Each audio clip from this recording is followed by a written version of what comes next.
Bukan karena dengan prinsip misalnya saya masuk Islam karena saya tidak suka dengan Kristen atau apapun, saya tidak ada unsur ketidaksukaan. Saya hanya unsurnya adalah Kristen tidak mencukupi kebutuhan mentality yang kita butuhkan sebagai manusia.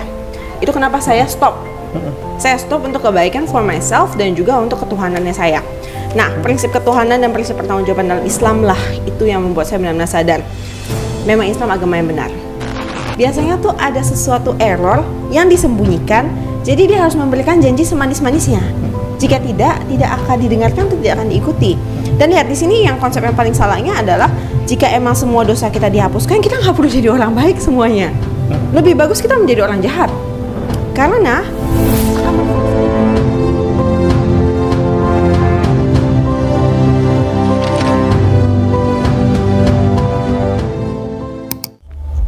baik, a'udzubillahi minasyaitonirrajim. Bismillahirrahmanirrahim. Assalamualaikum warahmatullahi wabarakatuh. Alhamdulillahi amsayna wa amsal mulku lillahi walhamdulillahi la syarikalah la ilaha illa huwa wa ilaihin nusyur. Amsayna ala fitratil Islam wa kalimatil ikhlas wa ala dini nabiyyina Muhammadin sallallahu alaihi wasallam wa ala millati abina Ibrahim hanifa wa ma kana minal musyrikin. Berjumpa dengan kami, kebetulan ada agenda saudara kami Ananda Jaslin Tia Lestari, mu'alaf yang baru masuk Islam. Dan beliau ini walaupun baru masuk Islam, tapi dasar-dasar Islam ini sudah mempelajari sejak lama. betul. Yang lalu apakah waktu hari Jumat kemarin, kebetulan saya akan ngisi khotib Jumat kan ya. Iya. Nah, itu di ruang tunggu denger gak speaker? Enggak sih, enggak kedengaran speakernya. Itu tema yang saya sampaikan tentang ateisme. Oh. Perkembangan ateisme yang ini melampaui ekspektasi kita semuanya. Karena begini,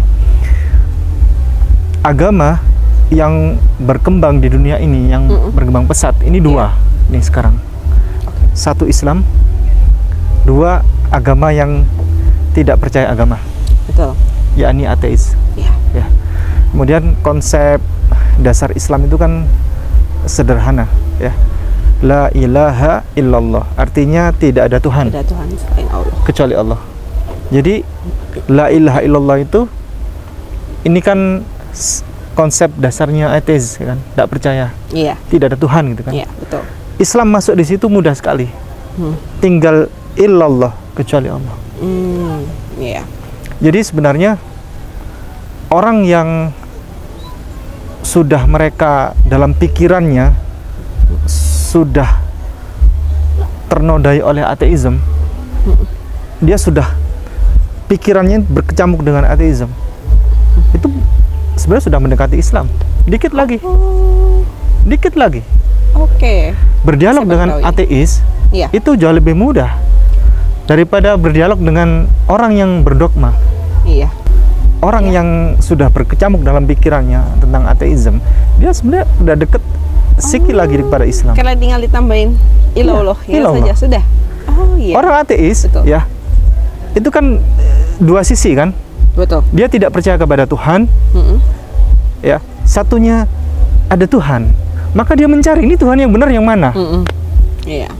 Sedangkan di dunia ini yang konsep dasar ketuhanannya yang paling kokoh ini hanya Islam. Betul. Yang secara logika berpikir bisa diterima dengan akal sehat dan seterusnya. Boleh diceritakan Cece bagaimana akhirnya menerima Islam, tapi sebelumnya kan bersentuhan dengan ateis. Iya. Gimana caranya lepas dari itu?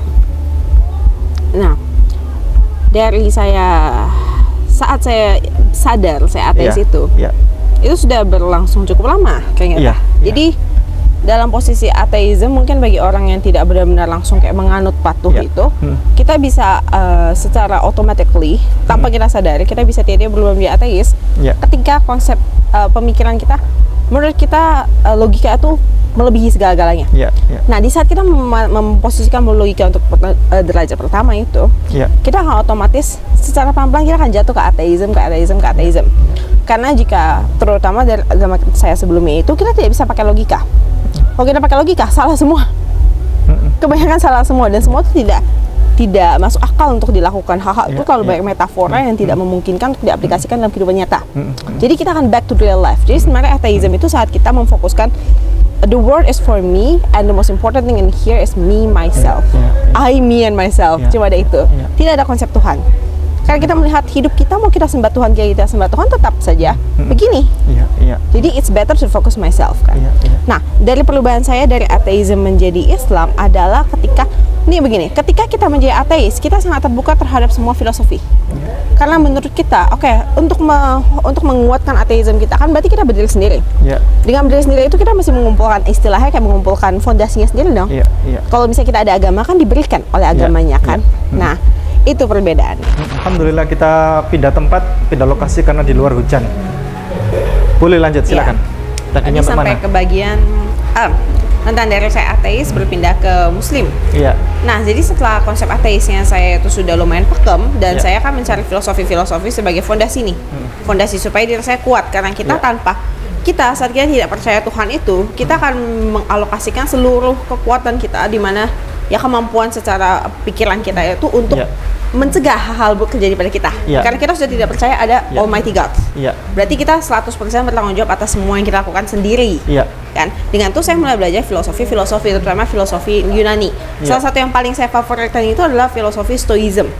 Karena filosofi Stoicism itu menurut saya itu adalah cikal bakal tentang responsibility dan hidup, bagaimana menjadi hidup itu tuh berhasil dengan jalan yang bukan jalan yang benar ya, tapi memang jalan yang sesuai dengan standar kehidupan yang emang di mana dunia itu cruel.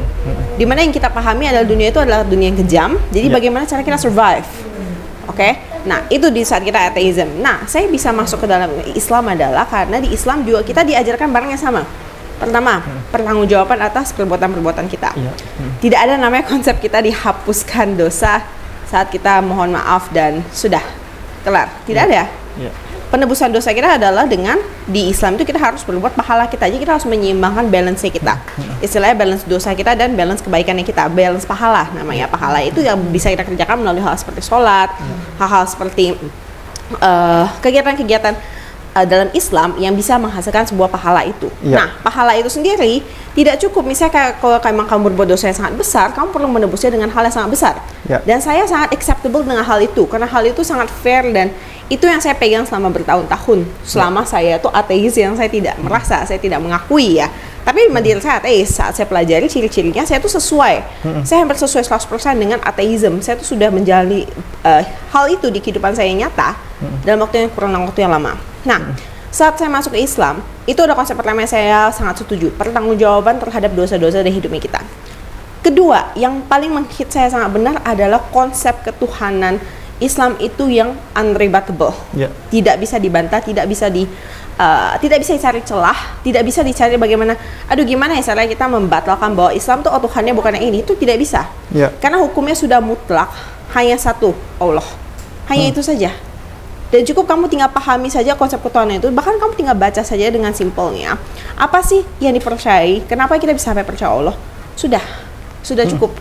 Itu sudah cukup mumpuni untuk bagi saya yang memegang prinsip Stoicism, itu sangat melekat erat. Dan akhirnya saya bisa memeluk agama Islam dengan sangat convenient, dengan sangat yakin 100%, saya harus masuk agama ini. There's no other choice anymore. Bukan karena dengan prinsip misalnya saya masuk Islam karena saya tidak suka dengan Kristen atau apapun, saya tidak ada unsur ketidaksukaan. Saya hanya unsurnya adalah Kristen tidak mencukupi kebutuhan mentality yang kita butuhkan sebagai manusia. Itu kenapa saya stop. Saya stop untuk kebaikan for myself dan juga untuk ketuhanannya saya. Nah, prinsip ketuhanan dan prinsip pertanggungjawaban dalam Islam lah itu yang membuat saya benar-benar sadar memang Islam agama yang benar. Islam yang menyatakan semua hal yang tata cara kehidupan kita dari awal sampai akhir. Bahkan dari kita bangun tidur sampai kita mau tidur lagi sudah diatur dengan sangat sedemikian rupa. Itulah yang sebenarnya kita butuhkan, karena manusia tanpa aturan, tanpa cara hidupnya seperti itu, manusia itu barbar. Kita barbar, kita kejam, dan kita tidak ada bedanya dengan binatang sebenarnya jika kita tidak mempunyai aturan.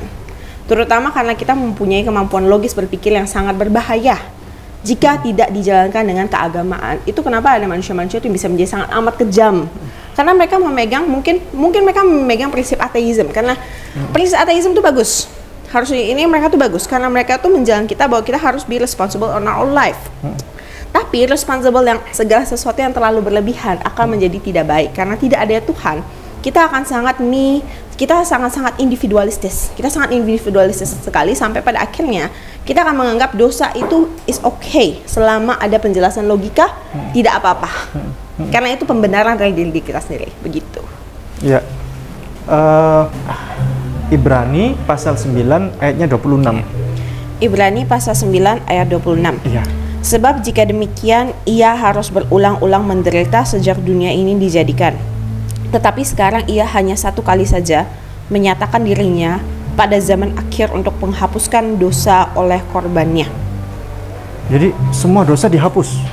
Iya. Gimana pendapat Cece tentang itu? Kalau semua dosa dihapus, kita nggak usah jadi orang baik aja semuanya. Itu kalau beriman kepada Yesus ya. Iya, Yesus betul. menyalib untuk menghapus dosa. Nah, seluruh umat, semua dosa loh itu. Ya betul. Inilah yang saya tidak bisa terima. Berarti perpuluhan nggak usah bayar dong harusnya. Perpuluhan nggak usah bayar dong. Nggak Kita usah bakal bayar ditagih, ya? gimana dong? Aduh, kalau iya. kita ditagih susah banget ya. Ditagih gereja tuh lebih memalukan dibanding Ini Pak Pendeta, Pak Pendeta, pada seluruh saudara kami semuanya, ini adalah ayat yang tidak usah bayar perpuluhan. Ya. Iya. Ibrani pasal 9 ayat 26. Saya bacakan ya. Saya ulangi lagi. Sebab jika demikian ia harus berulang-ulang menderita sejak dunia ini dijadikan, tetapi sekarang ia hanya satu kali saja menyatakan dirinya pada zaman akhir untuk menghapuskan dosa oleh korbannya. Itu tidak bisa diterima oleh akal logika. Seperti begitu Iya. tidak bisa diterima. 1 Yohanes pasal 3 ayat 5. 1 Yohanes pasal 3 ayat 5. Dan kamu tahu bahwa ia telah menyatakan dirinya supaya ia menghapus segala dosa, dan di dalam dia tidak ada dosa. Menghapus segala dosa. Menghapus segala dosa, betul. Jadi tak perlu bayar perpuluhan, Tidak perlu. tak perlu berbuat baik, Tidak perlu. tak perlu menolong orang. Tidak perlu. Cuma begini ya, sebuah agama yang terlalu menjanjikan segalanya sangat perfect. Ini kan Iya. sebenarnya perfect ya. Iya. Dosa berarti Senin kamu bunuh orang, asal Minggu kamu ke gereja. Iya. Yesus adalah Tuhan, beres dosa kita dong. Iya. Kan karena tertulis Iya. di 2 tempat juga, yang ini di Alkitab ya, di dalam Alkitab sendiri tertulisnya Iya. bahwa segala dosa kita akan dihapuskan. Di mana itu juga dijadikan kunci keselamatan ya. Yesus adalah keselamatannya kita. Iya. Itu kenapa ada kata-kata dari teman-teman kita di Kristen itu, jika kita mualaf itu kita tuh menjual keselamatan kan. Tapi coba dipikirkan baik-baik. Di dunia ini saja kalau janjian terlalu manis biasanya itu bohong. Iya. Iya. Biasanya tuh ada sesuatu error yang disembunyikan. Jadi dia harus memberikan janji semanis-manisnya. Jika tidak akan didengarkan atau tidak akan diikuti. Dan lihat di sini yang konsep yang paling salahnya adalah jika emang semua dosa kita dihapuskan, kita nggak perlu jadi orang baik semuanya.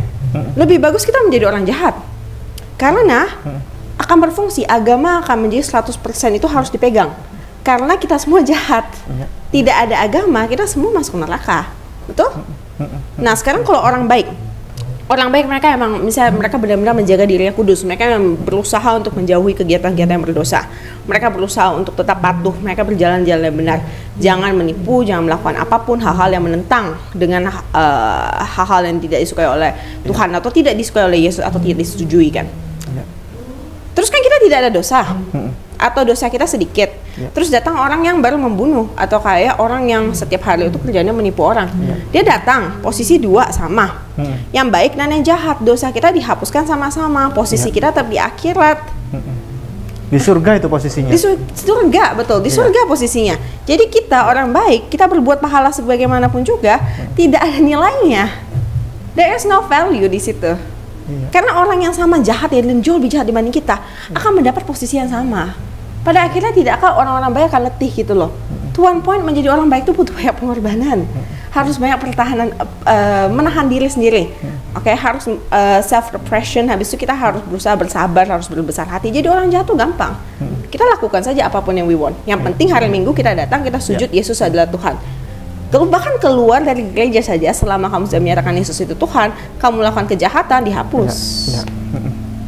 Ya, lalu saya sempat ada baca-baca kolom komentar ya di Iya. YouTube saya itu, dia bicara begini, dari saudara kami Christian, dia bilang begini, tolong lepaskan semua hal tentang logika itu, tentang Yesus Kristus sebagai Tuhan dan sebagainya, karena itu tidak nyambung kata dia. Itu konsep kekristenan itu sendiri, berbeda dengan konsep logika, nggak masuk kata dia. Jadi tolong jangan ikut campur tentang ajaran kekristenan, konsep dasar kekristenan, nggak masuk katanya. Kalau kamu pakai logika, pakai, tapi kita punya konsep sendiri kata dia. Nah, itu kalau di dialog bersama orang ateis nggak masuk seperti itu, karena orang nggak ateis bisa. Pasti main logika. Betul. Dan begini ya konsepnya dari pernyataan tersebut adalah, ini saya tanya, kita manusia, apa yang membuat diri kita sempurna? Pikiran kita. Berarti dari pernyataan yang dikatakan tersebut, jika dia bilang hapuskan semua logika, karena Kristen punya konsep sendiri, berarti kamu meminta kita menjadi sama, turun derajat dong. Betul. Karena itu adalah kesempurnaannya kita.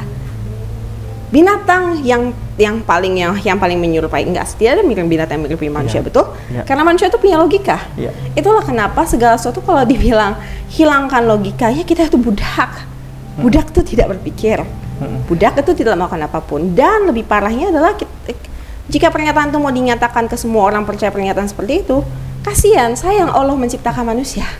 Lebih baik menciptakan binatang saja, atau menciptakan malaikat saja, tidak usah ada manusia. Itulah kenapa nggak bisa ya kita tuh menjalani sesuatu tanpa dipikirkan. Segala barang, kalau kita jalani tanpa kita pikirkan baik-baik itu, pasti akhirnya jelek, buruk, atau sembarangan. Apalagi agama. Agama itu, jika kita mau percaya, itu harus didasarkan dari pengetahuan dan harus dimengerti. Jadi nggak boleh asal kita tunduk. Kita nggak tahu dengan siapa kita tunduk, kita nggak tahu Tuhan kita siapa, kita nggak tahu kita berdoa bagaimana, dan tiba-tiba kita bilang, dosa saya dihapuskan. Loh, apa yang menjamin ya? Apa yang menjamin? Dan bahkan gini, konsep penebusan dosa itu kan akan berlaku ketika kita sudah meninggal. Itu untuk menjamin hidup kita sesudah hidup ini. Hidup di dunia itu cuma sementara. Hidup di akhirat itu selamanya. Itulah kenapa kita butuh memahami agama dengan betul. Kita nggak tahu Tuhan kita siapa. Kita nggak tahu dosa kita gimana cara ditebusnya. Kita tidak tahu bagaimana nih ukuran kebaikan apa yang masih kita lakukan supaya dosa-dosa kita, karena manusia pasti berdosa. Manusia tidak sempurna. Pasti kita tetap melakukan dosa sekecil apapun itu. Tapi kita mesti tahu bagaimana caranya men-tackle dosa ini. Dosa ini pasti bisa dimaafkan, pasti bisa dihapuskan oleh Allah karena Allah Maha Pengasih. Selama manusia kita memohon maaf, nih begini ya konsepnya ya, memohon maaf dengan ditebus dosanya secara mentah-mentah itu beda. Memohon, namanya juga kata memohon. Jadi saat kita sudah memohon, itu ada pilihan di Allah antara diterima, dikabulkan permohonannya, atau ditolak permohonannya. Allah Maha Pengasih, tapi tetap kita sebagai anak-anaknya, kita tetap harus melakukan pertanggungjawaban dong terhadap kesalahan-kesalahan kita. Nah, di situ tuh konsep ini dikatanya logika dihapuskan. Berarti kamu saudara kita itu menginginkan kita untuk tidak menjadi manusia lagi. Dan kalau kita berdialog dengan orang ateis yang bermain logika, semuanya logika, kembali lagi pada pemikiran dan seterusnya. Pernah kejadian begini, Cece. Zaman dulu pernah dengar namanya Imam Abu Hanifah, tokoh Islam? Belum ya? Belum. Karena masih mu'alaf, masih baru. Iya, betul. Jadi ada salah satu, mungkin nanti searching di Google ya, namanya itu Abu Hanifah. Abu Hanifah. Ya, dia tokoh ulama besar yang pemikirannya cemerlang dia. Setiap kali orang mengadu, pasti mengadunya soal logika. Bagaimana caranya membantah orang non-muslim dan seterusnya. Pernah terjadi pada waktu itu, zaman itu, orang murtad besar-besaran. Menjadi tidak beragama. Oleh karena salah satu tokoh terkenal waktu itu, tokoh ateisme. Tokoh ateis ini menyebarkan paham-paham ateisme ke seluruh umat Islam waktu itu. Sehingga banyak orang akhirnya pikirannya pecah dan ia murtad dari Islam. Sudah tidak percaya pada Tuhan. Akhirnya terjadi umat itu mengadu kepada Abu Hanifah, datang ke rumah Abu Hanifah. Wahai Abu Hanifah, tolonglah kami. Ini ada seorang tokoh yang mengganggu pikiran kami. Dia selalu menyebarkan paradigma-paradigma pemikiran yang salah ini kepada kami. Dan tidak ada ulama yang bisa membantahnya. Diajak berdebat, semua ulama kalah. Kami sekarang bergantung kepada engkau, katanya umat itu. Ya sudah, kata Abu Hanifah. Terus apa yang bisa saya bantu? Bisakah engkau berdebat dengan dia? Di depan publik, ditonton oleh masyarakat publik besar gitu. Kata Abu Hanifah, silakan katanya. Kapan? Akhirnya masyarakat itu bertemu dengan tokoh itu karena Abu Hanifah sudah memberikan lampu hijau. Terjadilah sebuah peristiwa rencana kegiatan debat besar. Publik diikuti oleh masyarakat luas gitu kan, ditonton. Disebarkan pamflet-pamflet di mana-mana, akan terjadi debat publik. Abu Hanifah versus tokoh si fulan, tokoh ateisme tadi. Dengan tema bahwa ternyata dunia ini ada secara tiba-tiba. Begitu. Jadi tokoh ateis tadi itu menyatakan bahwa kita nggak perlu beragama, kita tidak perlu percaya Tuhan, karena sesungguhnya semua kehidupan ini itu terjadi dengan sendirinya. Berdasarkan hukum alam. Berdasarkan hukum alam ya. Terjadi dengan sendirinya. Akhirnya kegiatan debat kurang lebih dinyatakan pengumuman, hadirilah debat publik hari Senin pukul 10 pagi. Abu Hanifah melawan si fulan. Akhirnya datang hari itu, tibalah hari Senin.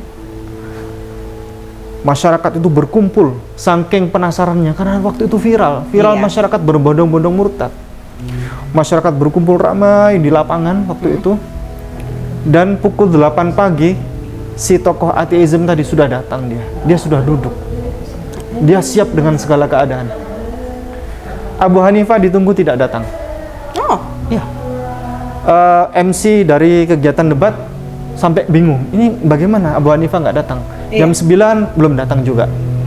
Sampai tiba setengah 10 nggak datang. Masyarakat gusar. Sedangkan masyarakat sudah ribuan itu menanti kedatangan. Sampai jam 10 tidak datang. Akhirnya MC menyatakan, oke, karena Abu Hanifah nggak datang, ya, dari tokoh Islam ini tidak datang, maka acara ini akan segera dimenangkan oleh tokoh ateisme. Akhirnya si tokoh ateis yang terkenal tadi itu dia memberikan paparan, dia kesempatan toh. Akhirnya Abu Hanifah telah kalah, telah tumbang. Hari ini kesempatan kami untuk memberikan paparan. Dia menjelaskan semua bahwa bumi dari mana, planet-planet dari mana, terbentuk dengan sendirinya, binatang-binatang dari sel-sel dan seterusnya. Tiba-tiba manusia dari monyet dan seterusnya. Akhirnya masyarakat itu sudah pikirannya sudah kemana-mana. Dan 1 jam berikutnya si tokoh ateisme tadi akhirnya meninggalkan ruang debat tadi itu. Dia menyatakan Abu Hanifah telah kalah. Saya hari ini mau pamit pulang. Tiba-tiba datang mengacungkan diri. Saya Abu Hanifah, mohon maaf terlambat. Wah, semua orang bertepuk tangan itu. Akhirnya Abu Hanifah ditanya begini, bagaimana bisa kau datang terlambat, Abu Hanifah? Kamu ini debat ini penting. Kamu telah kalah, kamu telah melanggar janji. Jam pertemuan debat yang seharusnya jam 10, kamu datang jam berapa ini? Jam 11. Kata Abu Hanifah begini, mohon maaf, rumah saya jauh. Sementara rumah saya di samping jauh itu, rumah saya itu berada di seberang sungai. Sungai yang panjang. Kalau sekarang itu mungkin Sungai Nil ya. Yang panjangnya seperti Sungai Nil begitu. Sehingga saya untuk menuju ke sini melewati sungai, sementara saya tidak ada perahu.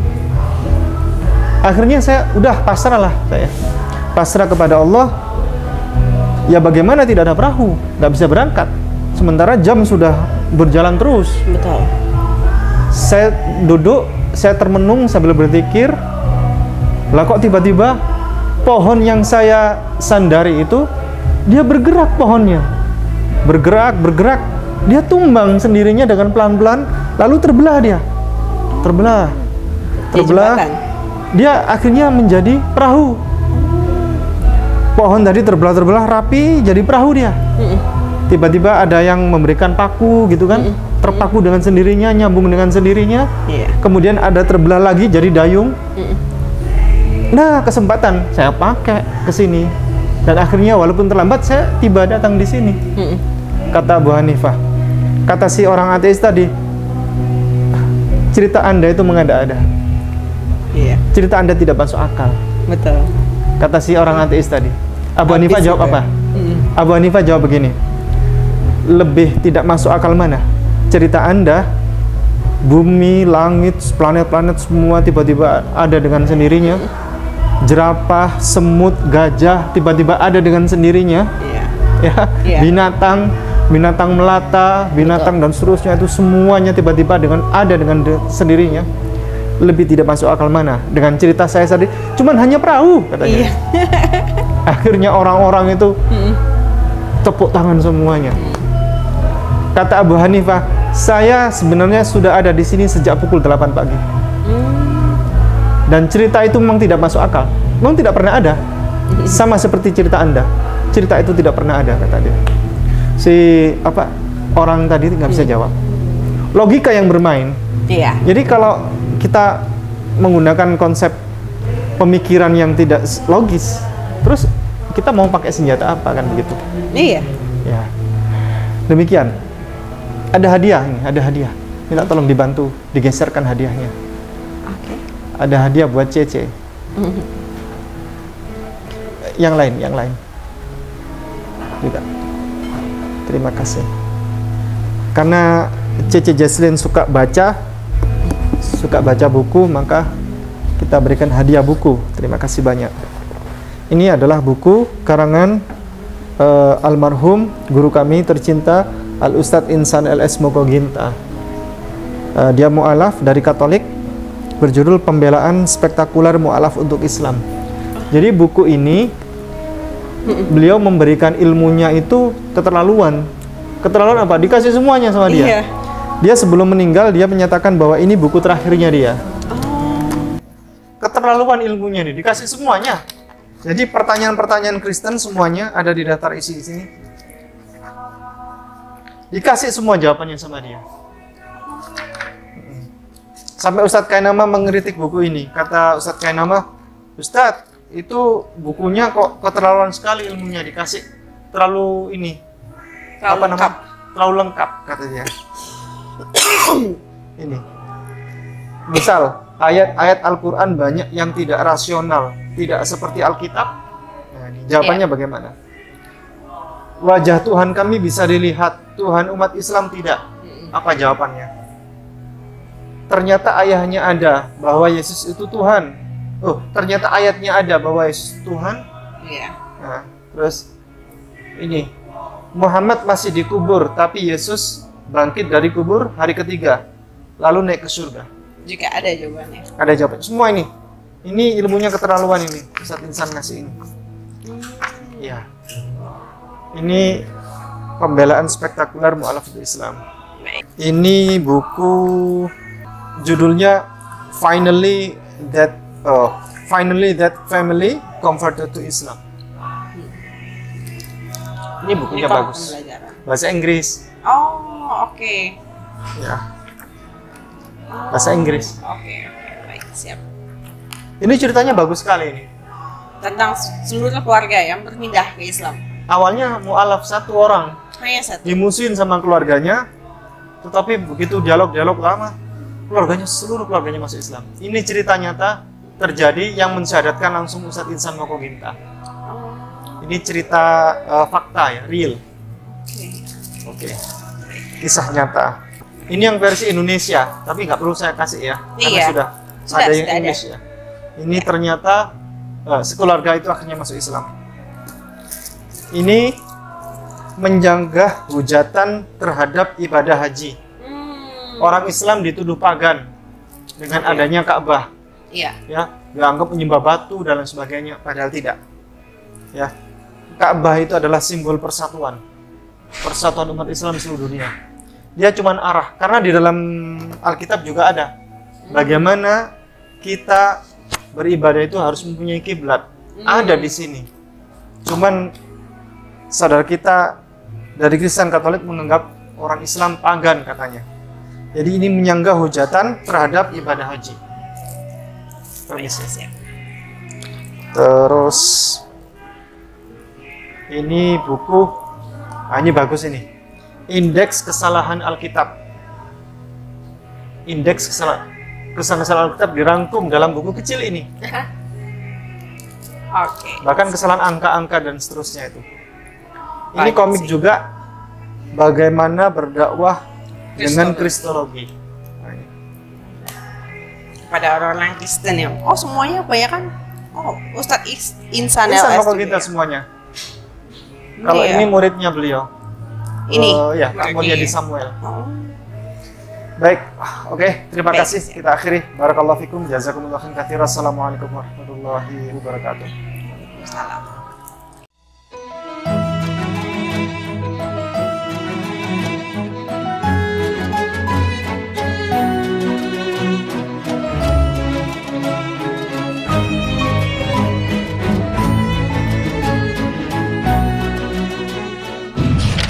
Setiap muslim harus memiliki bekal ilmu kristologi untuk membentengi diri dan keluarga serta untuk berdakwah. Anda ingin jadi kristolog handal atau Anda ingin memiliki ilmu kristologi? Kunjungi kristologinews.com, pusat karya monumental Ustadz Insan LS Mokoginta.